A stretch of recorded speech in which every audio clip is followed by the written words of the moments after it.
This is not labor intensive. It's not. You can do it in the morning and you go about your business the other time and you come again in the evening. It's not really time consuming per se. This is pig waste. Now, but it has really broken it down for the last 3 days. But this is pig waste now. It's amazing. There's no smell. Yeah. There's no smell. So guys, don't be afraid of doing this project. There's no smell. Yes. Incidentally, because of the high protein content, these are being sold in the supermarket for human consumption. Really? High protein, yes. Whoa. They're even mixed up with the leaf from uji. They are ferocious feeders. They eat 24 hours a day. These ones eat to live. To live, yeah, they are ferocious. Oh no, sorry, they live to eat. Viewer, would you eat BSF larvae? Would you eat when it's crushed and it's in a powder form? Would you put it in your porridge? Let us know in the comments. Yeah. Wow.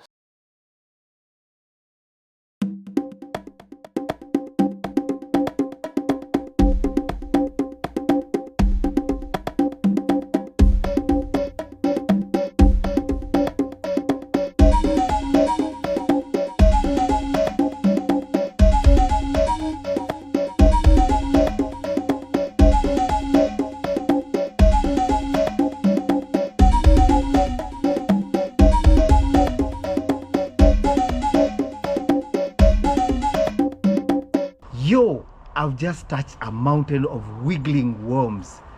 My name is Alexander Paul, and we are here to learn about BSF farming. With me today is a very special friend. Introduce yourself. Yeah, thank you, Alex. My name is Sami, better known in farming circles as Uncle Sam.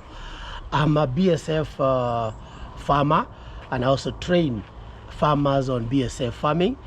And thank you, Alex, for visiting my farm. And as I said, this is the way to go for the youth who are interested in farming. Black soldier fly is the way to go. You cut down on costs, and then you have more money in your pocket. You don't need to go very far. It's not capital intensive, neither is it labor intensive. It's a matter of learning the ropes, and you're good to go.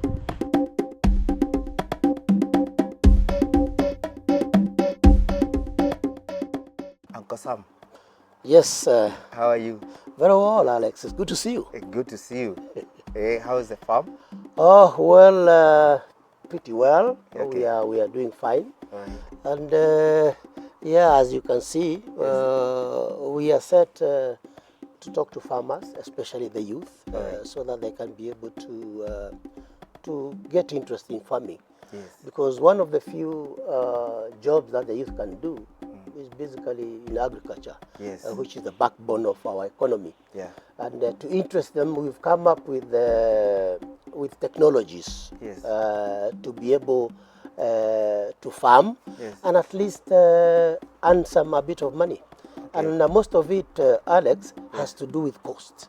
The cost of production, exactly. So to speak. Yeah. And therefore, what we do here, what I do, is I train farmers in rearing the black soldier fly. All right. This is an interesting insect because it provides the much needed feeds for fish, for pigs, and also for chicken.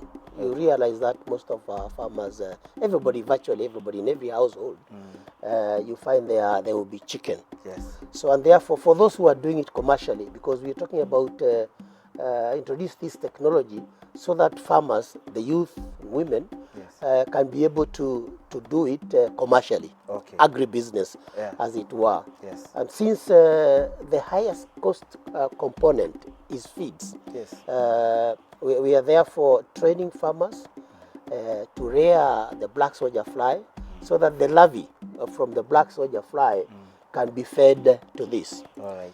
And there are so many advantages. One, as you'll see from the structures and all that, it's affordable. Yes. You can start in a small structure and go through. And feeds account for about 70% of the cost.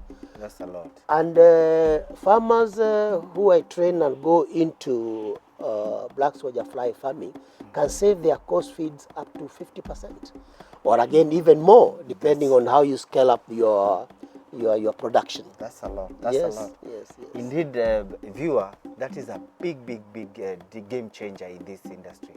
So maybe you just follow us through in this video. We'll tell you how you can cut your production by up to 50%.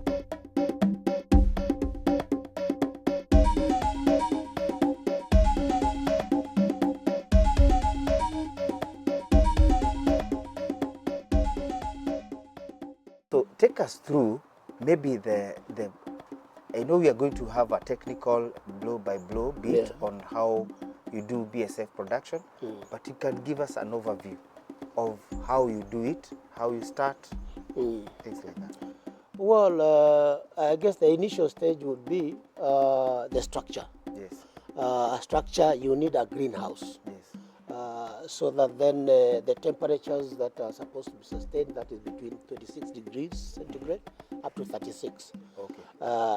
Those are the ideal temperatures to rear the black soldier fly. It needs to be well ventilated so that then it can be able to thrive through. Right. Yeah, get a set. Okay. For both. All right. Yeah. So you just pull it up. Pull it up. And also for mine, for yours. So this is because it's always good to keep hygiene, so that although they are pathogen free, you cannot transmit any disease to it. Neither can the black soldier fly transmit any disease to you. But it's always good to be take precautions. You can see there's a provision for airflow, and it's covered by a paper from outside for controlling the temperatures. And above the iron sheets, you also have transparency, because lighting is also very important, so that there is airflow and maintenance of the temperatures. The materials used for greenhouse in this, we've taken used advertising materials and local timber to be able to make it up. And for the instruments, we have the hygrometer here. This will give you the temperatures and the humidity and the parameters for that.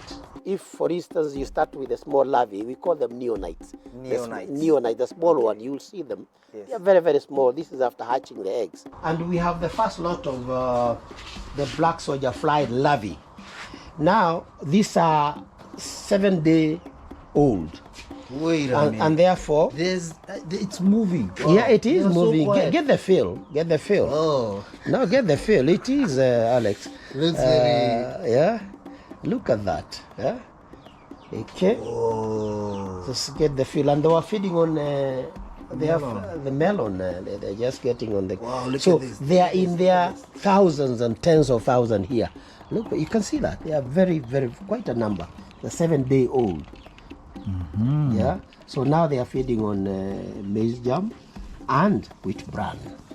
Okay. So is it comfortable for them to come and stir them around, or you want to leave them? Yeah, well, you can stir them around, because sometimes it's too hot.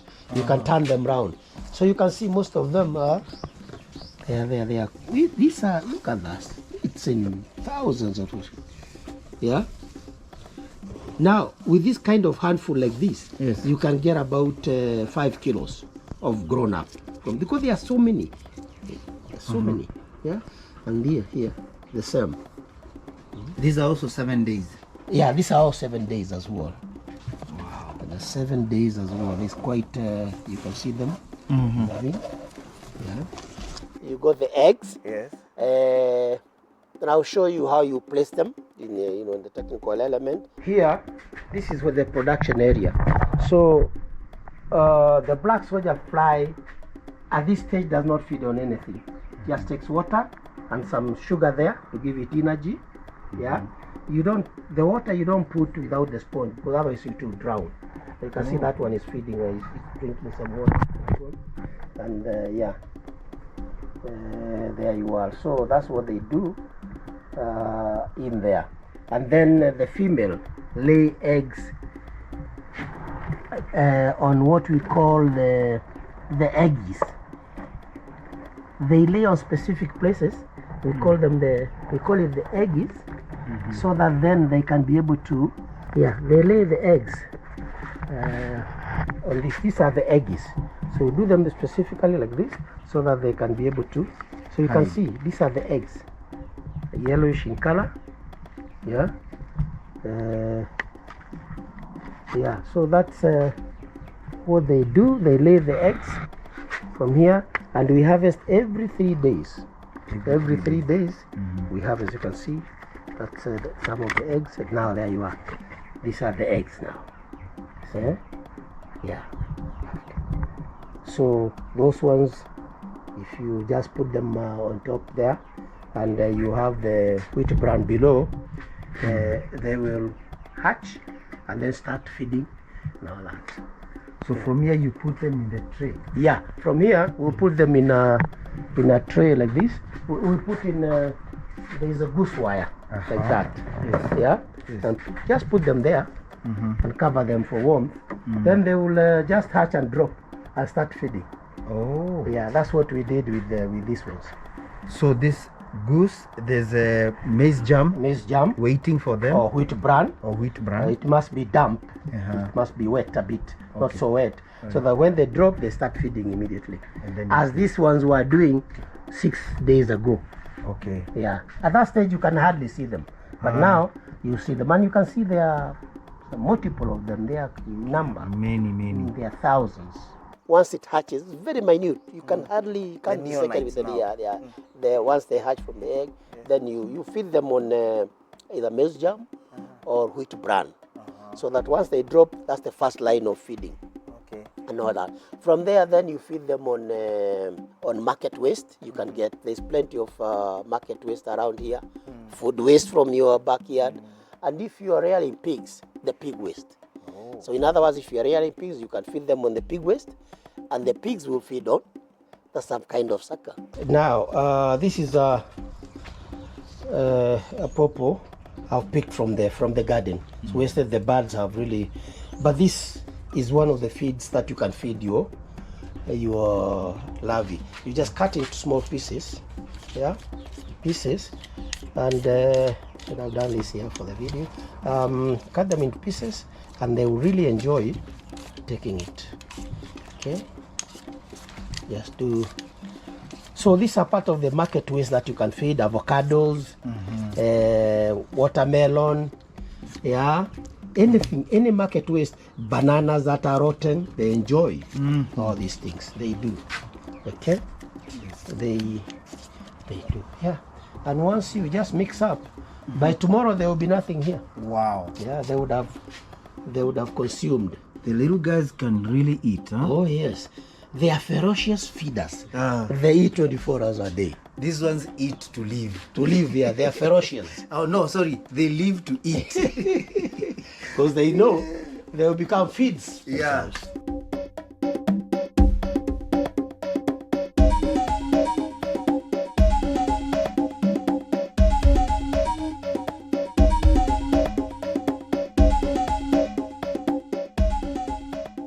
Hold on, Uncle Sam. Yes. There's a concern I have here. You've talked about market waste, you've talked about pig waste, and all this is in your homestead. Yes. How about the smell? Oh, well, there's a way you control, of course, if you are doing pigs, there's a way you control the smell. These days you hardly, and they take fresh. Okay. Fresh, so there will be no smell as such until you keep it. If you are talking about the market waste or the pig waste? Generally, I am looking so at that from the market, you get the waste, and you have to observe hygiene. Okay. So you come and put them in a big bin and just close, so there will be no interference. Okay. The beauty that it will rot, and then that when it rots, that is good feeds for the black soldier fly. Okay. Once they have fed on the substrate, this is what remains. Okay. It's this is what remains. Yes. Yes. So here it this is called the frass. The frass. The frass. This is organic manure. Yes. Called the frass. Organic manure. So this one you can use in the garden to it's organic. Yeah, from your potted plants in the Yes, house. and all that, yeah, you can do it. So nothing goes to waste in terms of nini. Okay, now So this frass also includes their waste when they are eating. Of course, they have to poop. I don't know about that one, know. but what we know, so I know is that it turns this into this. I think they use what they call enzymes to do that. But this is as a result they have consumed and they have turned the substrate into that kind of frass. Yeah. Okay. And frass is actually organic fertilizer, which you can use for your gardens. Okay. So nothing really goes to waste as far as black soldier fly is concerned. Yes. Would you recommend someone put it slightly further from the house because of any? Yeah, yes. You put it like now. Mine is a bit off. Any waste I put it around here where there's those plantations and all that, with the beans and all that, so that then you don't affect the homestead. And then again, of course, hygiene. You need to clean up. It's going to be done. For those who are doing commercial farming, you need a hammer. That means you break down the food into a sludge or something, so that the black soldier fly can consume it faster.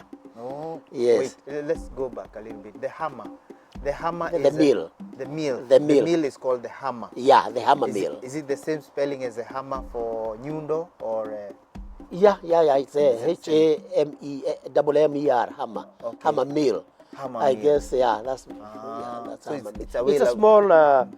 It's a small thing. It's like that one that is used for a maize. It's a blender or chaffer. But of course the teeth are a bit different to do the kind of work they will do. So with that, it's better because they will consume faster, grow faster, and all that. So for commercial farmers, that will be ideal for that. I specialize in trainings only. Okay. Yeah. You've mentioned there's also another concern that I have. Yes. We know flies, like the way we know flies, the house flies. Yes. We know them for transmitting diseases, this and that and that and that. Yes. So what is the distinction between house flies and black soldier flies? Interesting, Alex, because these black soldier fly, they don't transmit any pathogens. They are pathogen free. Okay. In fact, if you feed them on something that is smelling, the next half an hour, there will be no smell at all. It breaks it down and all that. That is the beauty. And the fly itself is harmless. That is the beauty and the wonder of our creator. Okay. Wow. So it's like it mops up all the dirt and all the badness in them, just creates it, converts it to something good. Yes, and it converts it to something good, and that is the frass. Yes. And what you get result from it will be the larvae, which is now the feed that you use to feed the chicken. Now, these are the same size, but I fed them with pig waste. This is pig waste. Now, but it has really broken it down for the last 3 days, but this is pig waste now.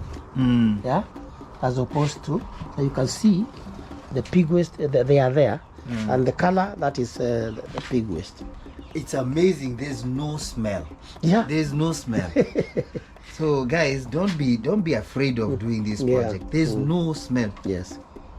Practically, it's just the earthy smell. Yes. The earthy smell that you smell. Yeah. Let me do this. You can see that here. The earthy. It's just an earthy smell. No smell. Yeah. No smell So whatsoever. now, Alex, you can see you feed this on your pigs. Yes. And from the pigs waste, you get feeds for, substrate for, feed. Wow. It's so you cut down That's the cost of- sustainability right there. Yes, yes, yes. Sustainability. There you are. On our normal day-to-day working, do we really see black soldier flies moving around, or you have to really have that production in mind and running that production to see the black soldier fly? They are there in the forest, deep forest. Like if you go to Mount Kenya, I've set a trap. Yes. You'll find there. So it's always been in the wild.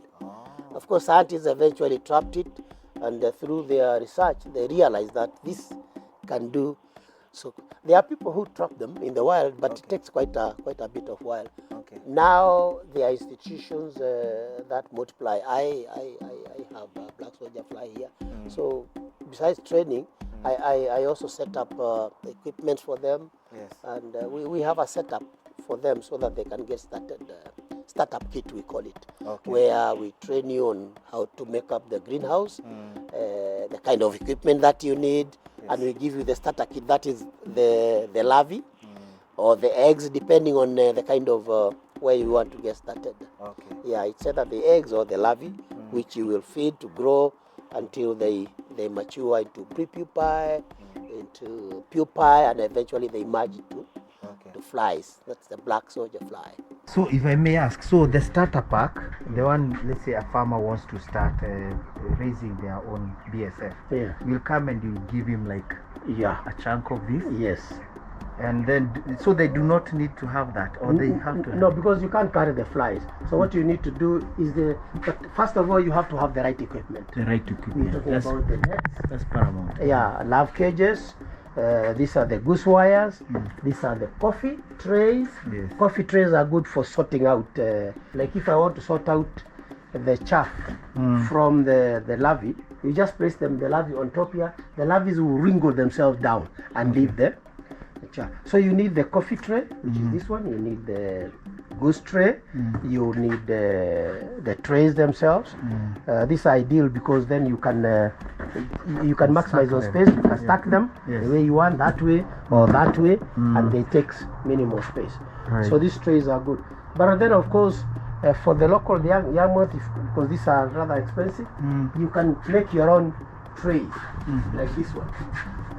See, like this one. This is a jerry can. It's a jerry can. Yeah. Cut it in. Yeah, cut it into half, and then you are good to go. You don't have to have those kind of trays. You just cut it, and you are good to go. The eggies, you can make them locally in your fundi, including the coffee trays and all that. Yes. Yeah, and these are for staking. You can put it in so many trays here. You can stake them right through. So you can imagine after you can have about 1, 2, 3, 4, 5, 6, 7, 8. 8 times 3. About 20 or there about trays here. Yes. Wow.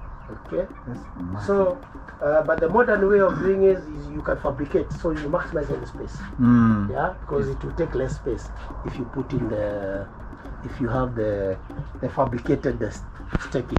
And in fact, you can stake them to this size where you just slide.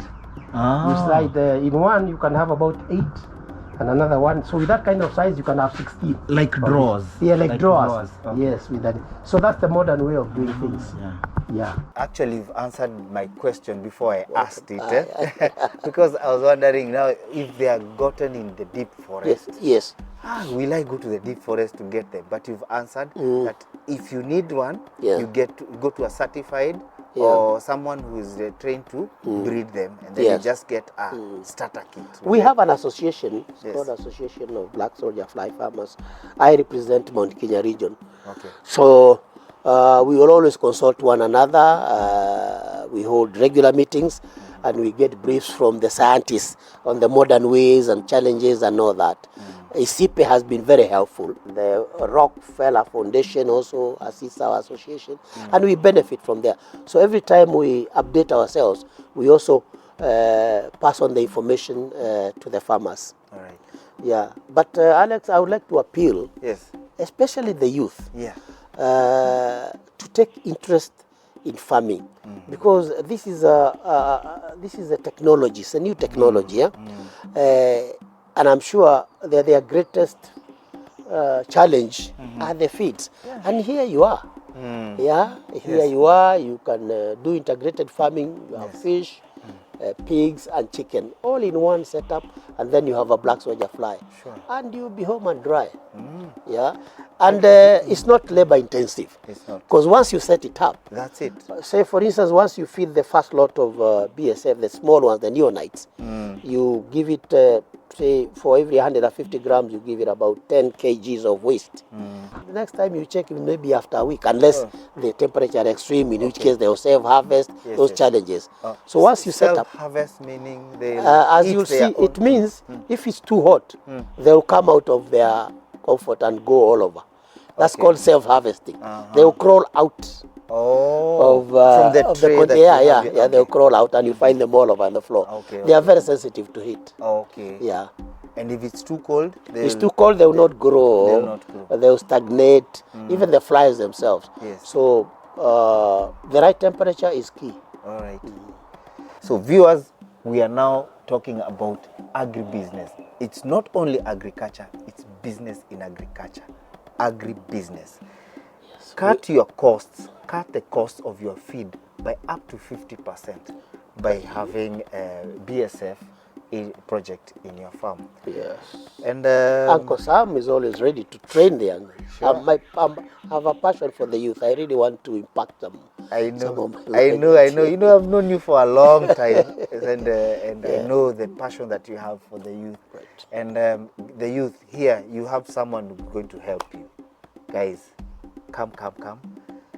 Uncle Sam, maybe you can share your number so that we can they can call you. Yeah, I am based along Sagana Nyeri Highway in a place called Riandira, just behind the Rubis petrol station. I'm also on Google Map. My number is 0721 290 891.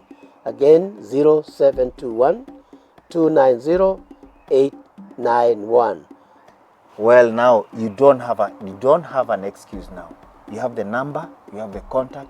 We have brought you the content. We have shown you everything that you need to do your own BSF project at home. So take that number, take that phone number, and give Uncle Sam here, who has a passion for helping guys like you in sustainable agribusiness, and yeah, so that we can get you all started.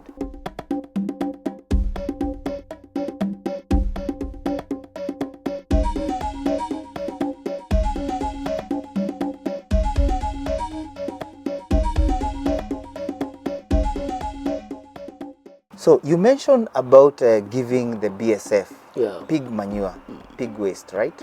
So is it only pig waste, or we can do even goat and cows?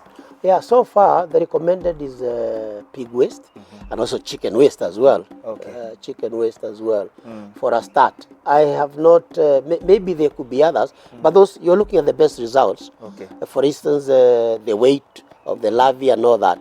Those are the feeds, substrates we call them, that give the best results. Okay. Yes. So you're saying that they are ready to be fed? Yes, now the main feed. What do we call this stage? Now, this, there was a 5-day-old. Once they hatch, 5 days, you call them doll, 5-day-old larvae. Now from there, there are various stages of, these are neonates now. All right. The small, the doll, and then these are neonates. Yes. Then the moment you start feeding them, they will develop into a size almost 3 times the size now. Then that will be the first instar. So you feed them today, on the 3rd day or 2nd day, then you start counting instar 1, 2, 3, 4, up to 6. Okay. And from now, you do about 20 days until they are mature. Okay. Yes. So farmer, if you've tried goat manure, maybe you can tell us. Share your views on the comments. Or any other substrate. Or any other, that gives you results. Yeah, we can all share. We are here to help and empower each other. Yeah. So whatever you have, share your comments in the comment section. So yeah, you talked about self-harvesting when it becomes too hot. Yes. So when it's too hot and they self-harvesting, meaning that they pour out of that environment, do they go out and die, or is it waste, or can you repurpose them? Now, when that happens, it depends on the kind of structures you have. We recommend that you cement your floor. Okay. So that when they self-harvest and they fall on the floor, you can easily sweep them back. But when you have a floor like the soils and all that, they can easily get wasted. Okay. So that's what they do. Instead of dying there, they just move out to save themselves. Okay, now it becomes a waste and they are all over the place. Right, yes. Let's say, for example, you've been late to feed this BSF in their trays. Is there any danger of them eating each other, cannibalizing each other? No, not any that I know of. But what you should know is that the stages are neonates. Those are the 5 doll. That is 5-day-old larvae, like you'll see from here. Then from there, they are neonates. Neonates, yeah, there are also stages that they have. Insta 1, that's the first stage. Insta 2, 3, 4, 5, and 6. They'll start turning into a certain color, brown and black, and then they go to pre-pupae, and pupae is stagnant. So all those are stages. Now, Insta 2, 3, 4 are the best ones to feed because they are at their best in terms of the protein. So as they grow up and then they transit from larvae for feeds after Insta 1, Insta 2, Insta 3, Insta 4, 5.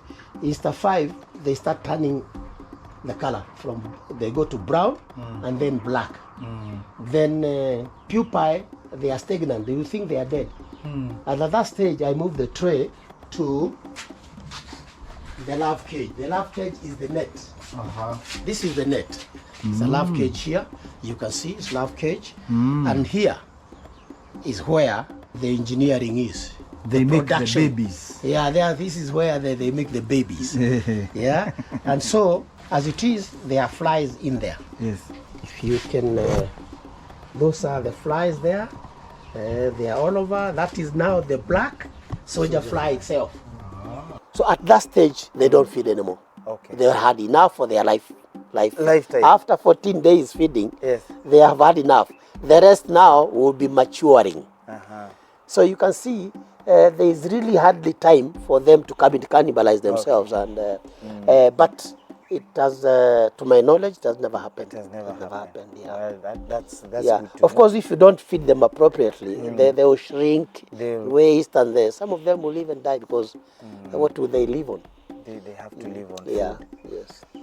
Okay, so you're telling us the whole life cycle takes 14 days. No, the whole life cycle takes about 30. Up to when you harvest to feed your Yeah, from the hatching is about 5 days.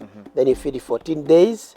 That is like, say 21 to 24 days. Yes. Will be enough to feed. Then you can harvest and Then you can harvest, feed, and then you put you reserve about 20% for reproduction. Yeah. Do you feed them when they are still wiggling? Do you dry them? There's one video I saw. Yes. That they actually were being put in boiling water, and then they were getting out, and then that's how do you do yours? That's part of the preservations and drying. Okay. If you don't want to feed, of course, they are best fed when they are alive. Chicken, fish, and you enjoy it. But again, you can also dry them. And one of the ways is what you've said. You just put them in boiling water, in and out. They will die. Then put them in the sun. They will dry. That's a typical way of doing it. But of course, technology is there. Like our association now has a dryer. Yeah, courtesy of Rockefeller Foundation. So where our members can take their knee there for proper drying, hygienic and all that, and weighing.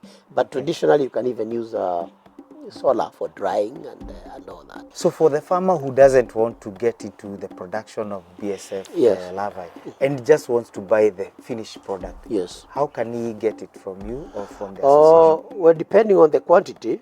If it's large quantity, of course, we have our association as members, and there are many who are doing massive production. One can get. But the best thing would be on order in most cases. But we encourage farmers to do it for their own consumption. It's cost effective for their own production. But we are getting together to have that kind of thing. Once they are dried, then we look for the market, maybe processing, those kind of things. We are in the process of doing so. Or even packaging. Incidentally, because of the high protein content, they are being sold in the supermarket for human consumption. Really? High protein, yes. Whoa. They're even mixed up with the NIFT for Muji, for emancipated. You can have a lot of benefits from it. They are there in the supermarket. You take black soldier flies for humans? Yes, you dry it, then you grind it into flour, and that's high protein. Protein is protein. I mean, you're talking about crickets are being eaten as an insect. Wow. It's part of the family. Viewer, would you eat BSF larvae? Would you eat when it's crushed and it's in a powder form? Would you put it in your porridge? Let us know in the comments. Yes. Wow. I don't know whether I have the guts to do it. It's the protein. Well, basically, it's a protein. Is there an overdose when you have BSF for your livestock, or even now that you've mentioned it, even people? Is there an overdose? Can you overdo it? Well, like any other feed, Yes. if, for instance, the traditional feeds, if you overdo it, Yes. what is the effect? So, but there's no scientific effect, or I don't know. There's no effect. Yes. Because they will just feed, they overfeed, Yes. they overfeed and maybe overgrow, I guess. I'm not a scientist. But they enjoy. They enjoy. You know, chicken, for instance, if you put food there, doesn't matter, it will keep on eating. It will keep on eating. So and I it will guess, grow. And it will grow. But of course, since you are in agribusiness, Yes. you got to have to put your figures right. Yeah. You know quantity to feed for the chicken. Yeah, otherwise then you'll not be... You are not in agribusiness. You are not agribusiness. If you overfeed with the protein and the most expensive component, yes, you're not in business. Like for a grown-up chicken, if you feed it 140 grams of feeds, you can do maybe 60 grams of BSF and the other maybe 60 grams of the other traditional food. And you can scale it up to about 70 to 80% of BSF. That is the recommended maximum, not 100%. I guess you can't feed on chapati all the time, can you, Alex? You cannot feed on chapati all the time.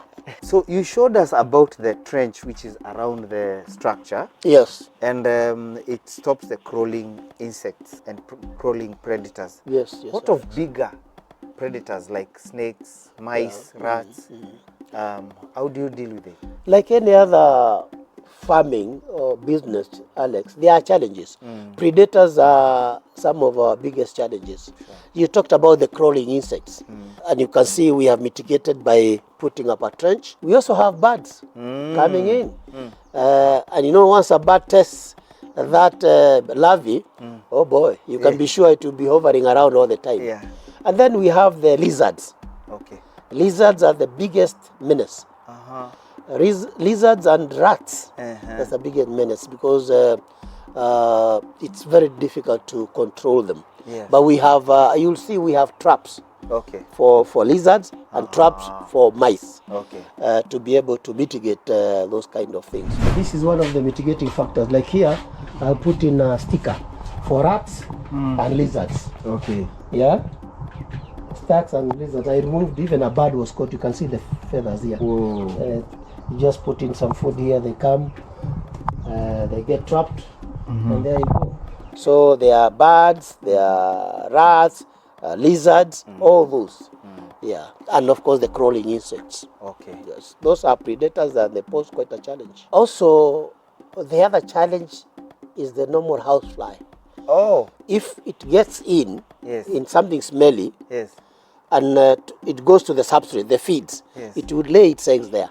So what you'll get are flies. Are flies. Yes. So that's why you find that we have to be very careful about the flies. So there are challenges. So it depends on there are areas where the mites are many and all that, and you find that that is the biggest challenge of farmers and all that.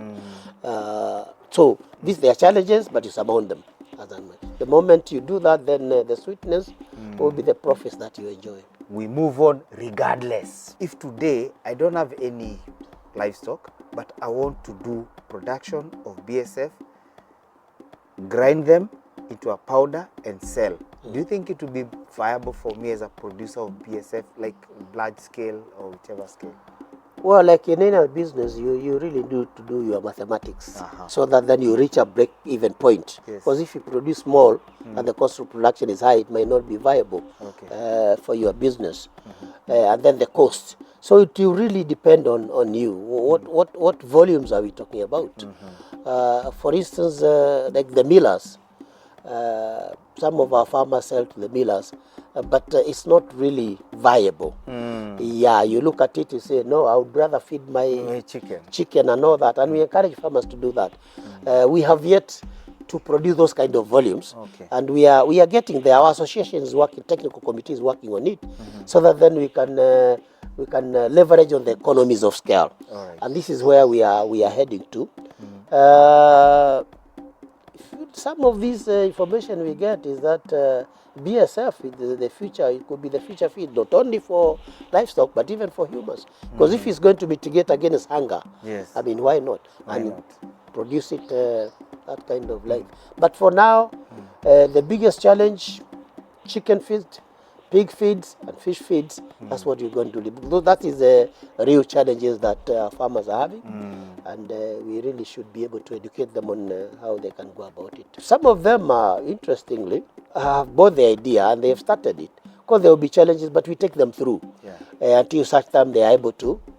It depends. There are places that are cold and you find that the production is more.